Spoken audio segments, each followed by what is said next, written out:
Hello everybody, welcome back to my movie review series. Today we'll be discussing 28 Weeks Later. Just finished watching it. You can watch it for free right now on Tubi. If you're new to these and want to stay with them, again I grade movies on a scale of A to F, which is just the American school system with plus or minuses. A being really well done, B being entertaining, C being just does nothing for me, D means off-putting, and I'm constantly checking my phone or I just think like, why am I still watching this? And F is shut off the movie. But if I'm making content, I don't really shut off the movie. And conversely, if I'm watching a movie I'm not making content and I shut it off, it doesn't mean that it's terrible. So, if you like movies, this is how we do it here. I will give you my overall impressions and grade after reading the logistics about the movie as provided by Google. Once I have given my grade, if you've not seen the movie, you're going to want to shut off this video because there will be spoiler alerts. We'll be discussing the plot synopsis and any character development, along with any similar movies or major themes. So 28 Weeks Later was released in 2007. It is rated R. It is a drama/horror movie with a runtime of an hour and 40 minutes. Again, the two genres of movies that really don't stick out to me much are horror and comedy, but again with the drama. And so it says, again, I watched it for free on Tubi, but again, I do like the horror as in just like straight up gore or jump scares. Again, I still watch jump scare movies like this. I can watch them fine, but I definitely have a fear response like anybody else. So I definitely jump at the pop-out scenes, but not really into just gore for gore's sake or just straight up pop-out things. I could have some drama or some, development of the plot besides just violence. And I definitely like the society falls apart. There's a contagion, there's a disease, there's a natural disaster. Though, like I said 100 times, those plots always give me a rich script to respond to. So it says, 6 months after the original epidemic, the rage virus has all but annihilated the population of the British Isles. Nevertheless, the U.S. Army declares the danger past and American soldiers arrive to restore order and begin reconstruction. Refugees return to British soil, but one of them carries a deadly secret. The virus is not gone and is even more dangerous than before.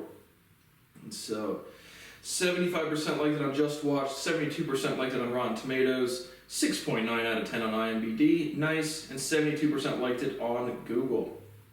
And so, cast, we have some names. Jeremy Renner's big name is in there. Harold Perrineau, no, I definitely recognized him, and Idris Elba, probably the biggest one, and Roseanne Byrne, I've also recognized her from other things. And so those are kind of the main characters or cast members.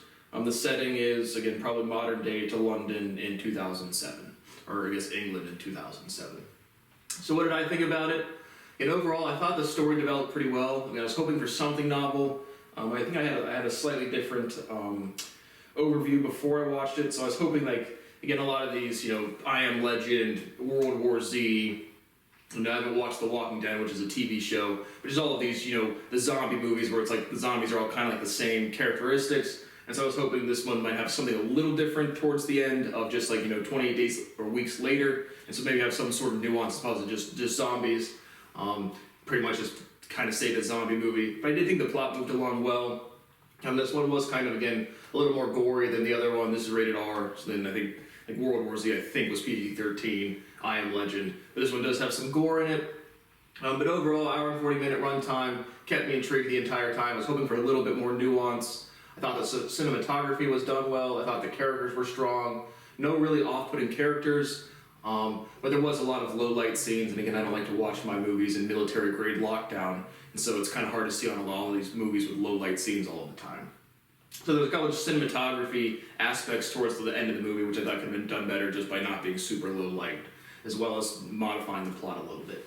So overall, with that being said, I'm going to go to a solid B in entertaining. I definitely recommend it if you like end of the world, apocalypse, big natural disaster, zombie type movies, society breaking down, which I certainly do. So if you've not seen it, would like to, based off of that, you're going to shut off the video. There will be spoiler alerts. So the movie opens up, you meet, I'm just going to call them Mom and Dad. It's kind of hard to catch the names of the characters. But you have two, brother and sister, Andy and Tammy. They're away from their parents. Their parents are locked in somewhere in England. There's probably about, 5 or 6 different people with them. And so right when the movie opens up, you're already into the, this deadly virus has turning people into zombies is already full-fledged rampant. And so they're hiding out, they're having some dinner. mom and dad, are embracing each other, talking about better times or whatever. And then they're eating dinner, and one of the girls there is, puts a plate to the side for her boyfriend, and another guy's like, your boyfriend's dead, there's no chance he's surviving out there. And you don't get much background as to what's going on yet. But then there's a banging at the door, and there's some kid that they don't know, but he's running away from the zombies. So they let him into the house, and then pretty soon after that, there's a bunch of banging on the doors, and all the zombies are outside trying to eat them. And so they basically get the 8 or so people in this house that are stowing away together. They get attacked by zombies. It'd be a big chaotic scene. Mom and dad sees mom the mom is trying to help this boy that's come, and dad sees the mom get separated and basically makes the decision that he has to leave them behind as well. And so he kind of runs and escapes on a boat, and you see the mom kind of get torn up in the window and get ravaged by these zombies. And so after that, you get some cutaway scenes, again, just like black screen with text on it saying, a week after the outbreak, so-and-so happened, and blah, blah, blah, so-and-so happened, and then the main movie occurs 28 weeks later after the initial infection. Basically, once you get to the 28-week cut screen, all of the zombies had died of starvation, which I actually thought that was a nice nuance to it, or just realism, because in all these other movies, these zombies don't really time frame it. It's just like they would certainly like not eat and starve to death. So I thought that was just something that stood out as opposed to these other zombie movies. But now you meet General Stone, who's played by Idris Elba. You meet Scarlett, who is the chief medical officer, and Sergeant Doyle, who is Jeremy Renner's character. And Jeremy Renner has a friend, Flynn, who's also in the services. And you basically, once you get to the 28 weeks later, they're admitting people back into London with the oversight of this American-led NATO response. And so Andy is the youngest child to be admitted, or they speculate that, but Andy and Tammy get put into the safe zone and get reunited with their father. So the father tells them what happened with their mother, and that they're gonna have to get a new home and they can't go back to where they came from. And so that goes on, but then Andy's kind of worried that he's gonna forget what his mother looks like. So Tammy and Andy, the kids, Andy's probably now 8 to 10, and Tammy's probably 12 to 14. And so they kind of break out of the little quarantine area, and they go back to find their old neighborhood home, and they're searching through it. They find a picture of their mother, and then Andy goes up to the attic, and he actually finds that his mother is not dead. And so she certainly looks infected. She's, kind of like feral behavior, very timid and very, aggressive. But she hugs Andy, and then when Andy and Tammy go to walk outside the house, the army, Jeremy Renner's character had seen them go, and so his buddy Flynn had a military response to quarantine them again and recapture them. And so they get put in quarantine again. Scarlett investigates the mom. She does have the virus, but has some sort of natural immunity because she's not displaying any symptoms, but she can still transmit it.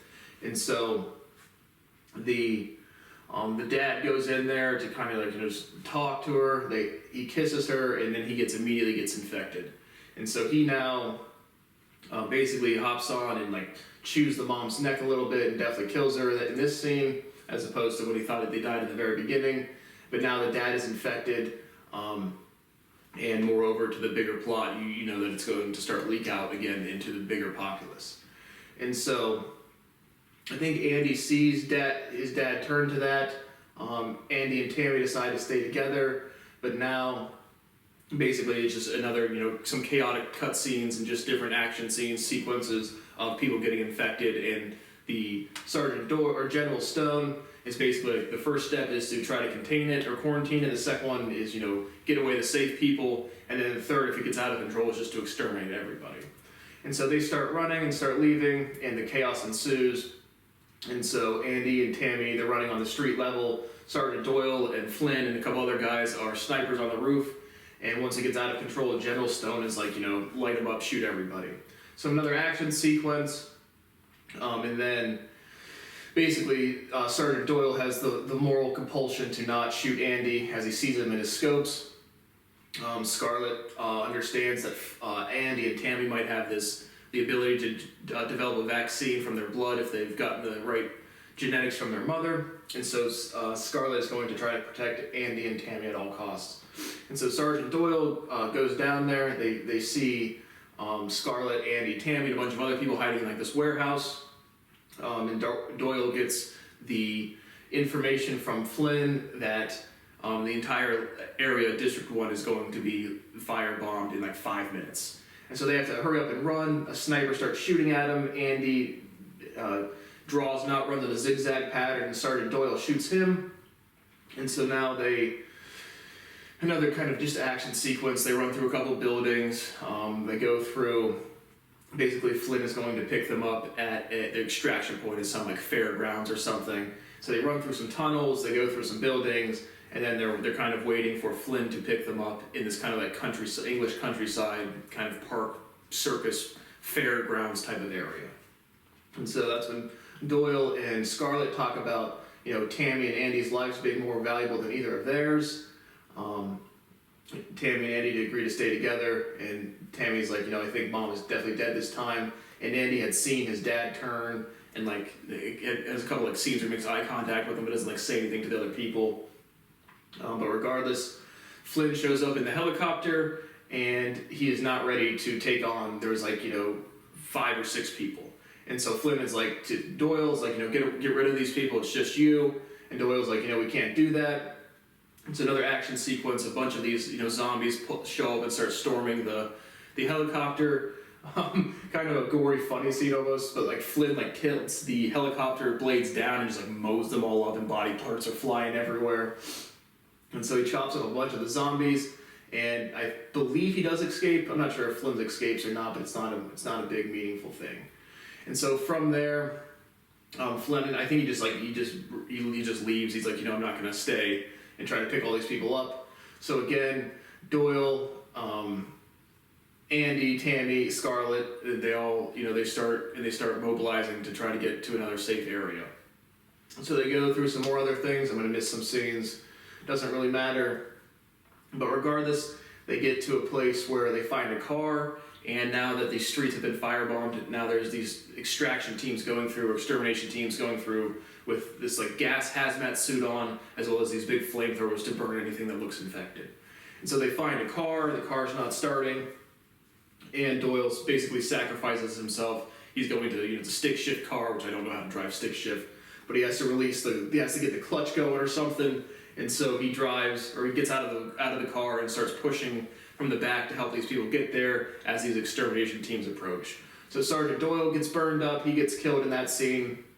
And so now you have just Flynn, Andy, and Tammy left, or Andy, Tammy, and Scarlett left, and they make their way through another kind of like corridor or subway system or some underground thing, which this is in the beginning when I was saying, being a little critical on like the low light scenes, and not much screaming, but this scene did have some screaming I didn't like, and the low light was just kind of hard to keep track of, like whose character was really doing what. And so in those scenes, I'm pretty sure Scarlett she gets killed as well, but Flynn or Andy gets bit by his dad. I'm pretty sure it's the dad. It's gonna get hard to kind of keep track of the zombies, but I'm pretty sure it's Andy gets bit by his dad. Scarlett, I think it's Scarlett, or it might even be Tammy. I think it's Tammy, the daughter, shoots the dad dead because he's a zombie, and he looks into Andy's eyes, and Andy's like, am I infected? And he's clearly infected, and Tammy's like, no, you're good. And so now Tammy and Andy meet up again with Flynn at just like a football field, a big empty football field with a helicopter, and Andy and Tammy's like, it's just us, everybody else is dead. And so Flynn helps them out. They fly across the English Channel, and then you get to the resolution of the movie where it's basically implied that Andy has reintroduced the virus to a greater size of the population. So that's really where the movie ends. Is a bunch of zombies running through like it's they thought they had it contained and they don't. And very similar to like the Crazies, or pretty similar to the Crazies would be my most similar movie to this one in terms of like overall plot development. So overall, again, I did find it entertaining. Like I was entertained throughout. The runtime I thought was solid. A couple of scenes I wasn't a big fan of. And just I thought you could have done something different. Again, a lot of these things, leading up to an epidemic, or a pandemic or a natural disaster. This one, set like after one. So I thought there may be something novel or nuanced there. Didn't really happen, but regardless, I was entertained. I thoroughly enjoyed it. So I gave it a B overall for entertaining. So thank you for watching my movie review of 28 Weeks Later, and I will see you on the next one.